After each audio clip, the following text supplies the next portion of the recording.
नमस्कार मित्रों, मैं हूँ सीए कल्पेश लड्ढा और आज मैं फाइनेंशियल लिटरेसी सेशन में ले आया हूँ ओल्ड एंड न्यू रिजिम के बारे में। काफ़ी जनों को कन्फ्यूजन होता है कि old regime and new regime क्या है एंड इसको हम कैसे सेलेक्ट करें हमारे सैलरी के डिडक्शंस के लिए। तो बेसिकली अभी ओल्ड एंड न्यू रिजिम है क्या, एक छोटा सा आपको क्विक रिकैप कर लेता हूँ। बहुत से जनों को पता भी है, जिनको नहीं पता है जल्दी से समझ लीजिए। Old regime and new regime में बेसिक फ़र्क है टैक्स स्लैब्स का, जो कि ओल्ड रिजिम में 3 प्रकार के टैक्स स्लैब्स है। एक तो 5%, 20 और 30%। 5 लाख तक 5% लगता है, जैसे 2.5 लाख के ऊपर से 2.5 लाख के ऊपर 5%, 5 लाख के ऊपर 20% एंड 10 लाख के ऊपर इज 30%। ये ओल्ड रिजिम में। न्यू रिजिम में जो है 4 लाख तक 0% है, शून्य। 4 लाख के ऊपर है 5%, 8 लाख के ऊपर है 10% एंड ऐसा करते करते 24 लाख के ऊपर है 30%। यानी आप समझ रहे हो, जहाँ 30% ओल्ड रिजिम में लग रहा है 10 लाख के ऊपर, यानी आपकी सैलरी अगर 12 लाख है तो 10 लाख के ऊपर के जो 2 लाख है उस पर 30% का टैक्स लग गया, और वही यहाँ पे जो है 24 लाख के ऊपर लगना है। तो ये मेजर डिफरेंस है ओल्ड एंड न्यू रिजिम में। सेकेंड है स्टैंडर्ड डिडक्शन का। स्टैंडर्ड डिडक्शन अब होता क्या है, बेसिकली अब टैक्स आपको 0% जो है 4 लाख तक है, यानी 4 लाख तक की इनकम आपको माफ है टैक्स के लिए। बट अब गौर सरकार क्या बोलती है, जिनका इनकम 12 लाख तक है, 12 lakh in case of new regime, उनको टैक्स तो लगेगा बट हम उनसे टैक्स वसूल नहीं करेंगे, हम उन्हें रिबेट देते हैं, यानी हम माफ़ करते हैं। तो जिन्हें 12 लाख तक की इनकम है, उन्होंने बिना दिमाग लगाए न्यू रिजिम ले लेना। न्यू रिजिम उनके लिए बेनिफिट है क्योंकि न्यू रिजिम में उनको टैक्स लगेगा नहीं। स्टैंडर्ड डिडक्शन है 75,000, तो 75,000 प्लस 12 लाख, यानी 12 लाख 75,000 की इनकम है अगर, तो आपको new regime by default select कर लेना है, उसमें आपको कुछ सोचने की ज़रूरत नहीं। सिमिलरली ओल्ड रिजिम में गवर्नमेंट कहती है कि 5 लाख तक है आपको टैक्स लगेगा, बट उस पर आप टैक्स भरिए मत, ठीक है। अब इसको और मैं बेटर आपको हमारा कैलकुलेटर डिज़ाइन किया है, उस पर भी मैं समझाऊंगा। बट एक मेन डिफरेंस जो है ओल्ड एंड न्यू में, एक वो भी है कि जो डिडक्शंस आप क्लेम करते हो एटीसी में 1.5 लाख, एटीसी में एटीसी इन द सेंस क्या आता है, उसमें एलआईसी आता है, आपके म्यूचुअल फंड आता है, बच्चों की school fees, tuition fees, school की ट्यूशन फीस, एफडी 5 इयर्स की एफडी, म्यूचुअल फंड, ईएलएसएस में इन्वेस्टमेंट्स, एलआईसी में शायद बोल दिया हो। तो बेसिकली ये जो भी डिडक्शंस है आप सिर्फ ओल्ड रिजिम में ही ले सकते हो, न्यू रिजिम में ये अलाउड नहीं है। न्यू रिजिम में सिर्फ एक ही डिडक्शन अलाउड है, वो है एम्प्लॉयर का एनपीएस कंट्रीब्यूशन, यानी जो गवर्नमेंट एम्प्लॉयज़ है जिनका डीसीपीएस जीए जीए जो कटता है आपके पगार पावती में, उनको वो बेनिफिट न्यू रिजिम में मिलेगा। बाकी ओल्ड रिजिम के जो भी बेनिफिट्स है वो न्यू रिजिम में नहीं मिलते हैं, ठीक है। अब इसको और बेटर कैलकुलेटर से समझते हैं। अब जैसा मैंने आपको बोला 12 लाख का एक एग्जांपल दिया था, 12 लाख तक आपको ओल्ड रिजिम में तो टैक्स लग रहा है। हमने देखिए यहाँ पे कोई डिडक्शन लिया नहीं है, 12 लाख तक तो आपको टैक्स लग रहा है। न्यू रिजिम में 12 लाख पे कोई टैक्स है नहीं, ठीक है। तो अब इसमें एक स्टैंडर्ड डिडक्शन भी है 75,000, तो मैं अगर 12 लाख 75,000 डाल रहा हूँ, तो 12 लाख 75,000 तक जिनका इनकम है उन्होंने न्यू रिजिम बाय डिफ़ॉल्ट ले लेना, okay. So this is the benefit of new regime in case of your salary or income is 12 lakh 75,000, okay।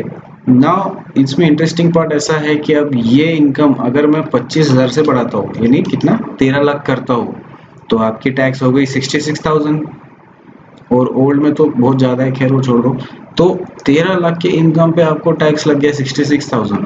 अब बहुत से टैक्स पेयर्स जो संपर्क में आते हैं मेरे, इतने कंफ्यूज होते हैं कि भाई मेरी 25,000 से तो इनकम बढ़ी, सिर्फ 25,000 की इनकम से मेरा टैक्स 66,000 कैसे गया, भाई इनकम ही 25,000 दे रहे। तो हम आते हैं वापस से स्लैब्स पे, तो जहाँ पे टैक्स आपको चालू हो गया था 4 लाख के ऊपर ही, ठीक है। गवर्नमेंट बोल रही थी 12 लाख तक भी टैक्स लगेगा, बट हम वसूल नहीं कर रहे, आपको रिबेट दिया, डिस्काउंट दिया, तो बेसिकली 12 लाख तक टैक्स लगा बट वसूला नहीं गया। तो इन द सेंस वो डिस्काउंट था आपको, बट 12 लाख के ऊपर अगर जाता है तो आपको टैक्स कहाँ से लगा, 4 लाख के ऊपर। तो बेसिकली कंफ्यूजन वो बहुत जनों का होता है कि मेरी भाई इतनी सी तो इनकम बढ़ी तो आपने इतना टैक्स लगा दिया वगैरह वगैरह। सो आपको ये क्लैरिफिकेशन करना मुझे ज़रूरी था। तो बेसिकली ये 13 लाख के ऊपर से 12 लाख के ऊपर से आपको टैक्स लगेगा over and above standard deduction, यानी स्टैंडर्ड डिडक्शन 75,000 है। ठीक है, अब प्रैक्टिकल सिनेरियो और लेते हैं, जैसा 15 लाख किसी की अगर इनकम है नाउ, अभी हम डिडक्शंस भी इसमें इंक्लूड करेंगे। अभी आप देखिए एक एक डिडक्शंस में डालता हूँ, जैसा eighty C deduction, eighty C deduction maximum limit is 1.5 lakh. Eighty C में आपको मैं पहले भी कहा हूँ, अभी वापस कहता हूँ कि LIC, mutual fund, equity link saving scheme, ELSS के mutual fund, tuition fees of childrens वगैरह वगैरह एटीसी में आते हैं। तो eighty C is maximum limit is 1,50,000। तो मैं पूरा लिमिट डालता हूँ, बहुत जनों के पूरे लिमिट फुलफिल होते हैं। ठीक है, तो ये एटीसी में आ गया। अब आप देखो कि मैंने 1.5 लाख डालने के बाद सिर्फ ओल्ड रिजिम ही चेंज हुआ, न्यू रिजिम चेंज नहीं होगा क्योंकि ये इधर अलाउड नहीं है। हेल्थ इंश्योरेंस 50,000 तक आप ले सकते हो बेनिफिट। होम रेंट जनरली ये बेसिक टैक्स का जो है 9% होता है, और HRA जो आपको मिला है उतना होता है मैक्सिमम बेनिफिट। वो मोर और लेस 1 लाख के आसपास बेनिफिट होता है for government employees. In case of private ये ज़्यादा भी होता है based on your salary structure. तो ये केस टू केस बेसिस पे है, इसका कैलकुलेशन अलग प्रकार से होता है। आप ऑनलाइन भी जाके इसका कैलकुलेशन कर सकते हो कि मैक्सिमम बेनिफिट HRA में कितना मिलेगा, तो वो आपने यहाँ पे डाल देना। तो HRA का benefit in general sense 1 lakh तक मिलता है। Home loan interest 2 lakh, maximum benefit is 2 lakh. तो आप देख रहे हो ये 2 लाख का बेनिफिट डालने के बाद, यानी मैंने कौन से बेनिफिट लिया, 1.5 लाख का लिया, 50,000, 1 लाख और 2 लाख, ये टोटल मैंने 5 लाख की डिडक्शन लेने के बाद आपका अभी भी न्यू रेजिम में इज बेटर। आप समझ रहे हो, न्यू रेजिम में आपको कम टैक्स लग रहा है ओल्ड रेजिम से, डिफरेंस है 9,000, 9,000 से कम ही लग रहा है न्यू रेजिम में। तो अब नॉर्मल टैक्स पेयर आप हो, आपको डिसीजन क्या लेना है, कौन सा रेजिम सेलेक्ट करना है, तो आप कौन सा करोगे, न्यू करोगे।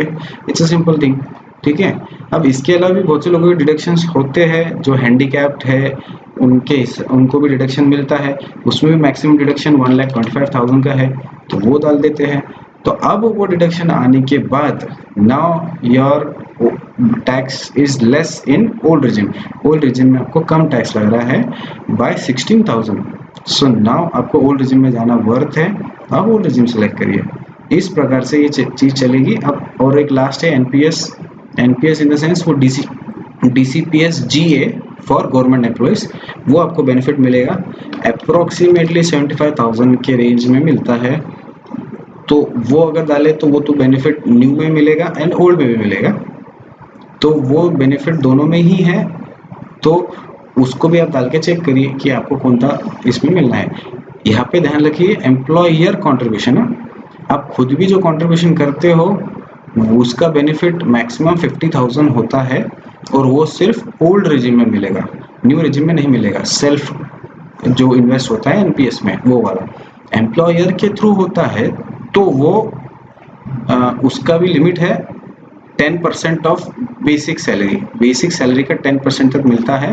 तो आप रफ आइडिया के लिए आपको जितना एनपीएस मिला है उतना आप डाल के देखिए। ठीक है, तो बेसिकली इतने सब डिडक्शन डालने के बाद आपको old regime is benefited bye 20,800। तो ओल्ड रिजिम में आपने जाना चाहिए। ठीक है, अब इसमें हमने मेजर क्राइटेरिया कवर किया है। अब फॉर एग्जांपल मैं ये हैंडीकैप का हटा देता हूँ और HRA का हटाता हूँ, तो आपको अगर होम लोन भी है तो न्यू रेजिम हमेशा ही बेनिफिट पड़ेगा अगर आपकी डिडक्शंस कम है तो। ठीक है, तो basically in going forward future में न्यू रेजिम के बेनिफिट 12 लाख तक हो चुके हैं, तो न्यू रेजिम ही बेनिफिटेड है। ओके, सो इस प्रकार आप आपका यहाँ पे बेसिक डिटेल्स डालिए, आप उसको एसेस करिए कि हमारा को कौन सा रेजिम बेनिफिट रहेगा, आप वो रेजिम सेलेक्ट करिए। Okay, so this was all from my and. इसमें किसी को कोई कंफ्यूजन है आप मुझे कांटेक्ट करिए, किसी को और भी डिटेल्स जानना है, कुछ क्लैरिफिकेशन चाहिए, मैं अवेलेबल रहूँगा। एंड फाइनेंशियल लिटरेसी में हम और भी वीडियोस लेके आएंगे। आप हमारे चैनल को सब्सक्राइब करें, लाइक करें, शेयर करें एंड हम आपसे मिलते रहेंगे। चलिए, धन्यवाद।